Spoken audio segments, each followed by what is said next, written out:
بسم اللہ الرحمن الرحیم۔ محرم کا مہینہ آتا ہے تو دل خود بخود کسی غم کی طرف مائل ہو جاتا ہے۔ کیوں نہ ہو، یہ وہ دن ہے جن میں نبی کریم صلی اللہ علیہ وآلہ وسلم کے نواسے حضرت حسین بن حضرت علی رضی اللہ عنہ نے اپنے خاندان سمیت ایسے قربانی پیش کی جس کی مثال تاریخ میں نہیں ملتی۔ خلافت کے بعد امت کو آزمائشوں نے گھیر لیا۔ جب یزید بن معاویہ حکمران بنا تو بہت سے صحابہ اور تابعین نے اسے ناپسند کیا۔ حضرت حسن رضی اللہ عنہ رسول اللہ صلی اللہ علیہ وسلم کے نواسے تھے۔ انہوں نے اس باطل نظام کو ماننے سے انکار کیا اور فیصلہ کیا کہ وہ حق پر قائم رہے گے، اس کے لیے جان ہی کیوں نہ دینی پڑے۔ کوفہ والوں نے امام حسین رضی اللہ عنہ کو خطوط لکھے، دعوت دی کہ آپ آئے، ہم آپ کا ساتھ دیں گے۔ حسین رضی اللہ عنہ اپنے خاندان اور قریبی ساتھیوں کے ساتھ کوفہ کی طرف روانہ ہوئے، لیکن کوفہ پہنچنے سے پہلے ہی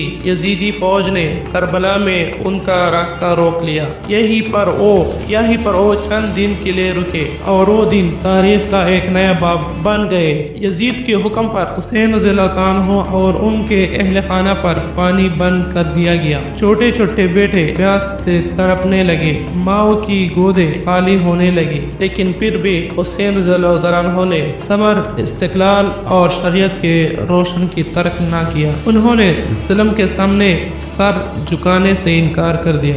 10 محرم کا سورج طلوع ہوا اور میدان کربلا گواہ بن گیا ایک بے مثال قربانی کا۔ حضرت حسین رضی اللہ عنہ کے نوجوان بیٹے، بھتیجے، بھائی اور ساتھی ایک ایک کر کے شہید ہوتے گئے۔ ہر شہادت ایک پیغام تھی کہ حق پر قائم رہنا جان دینے سے زیادہ افضل ہے۔ آخری وقت میں جب حضرت حسین رضی اللہ عنہ تنہا رہ گئے تو وہ بھی میدان میں اترے اور اپنی جان اللہ کی راہ میں قربان کر دی۔ حضرت حسین رضی اللہ عنہ نے ہمیں یہ سکھایا کہ دین پر چلنا آسان نہیں، حق کے راستے میں تکلیفیں آتی ہیں، لیکن ایمان والوں کو چاہیے کہ وہ صبر سے کام لے، اللہ پر بھروسہ رکھے اور کبھی باطل سے سمجھوتا نہ کرے۔ یہ واقعہ ہمیں غم میں مبتلا کرنے کے لیے نہیں بلکہ بیدار کرنے کے لیے ہوا۔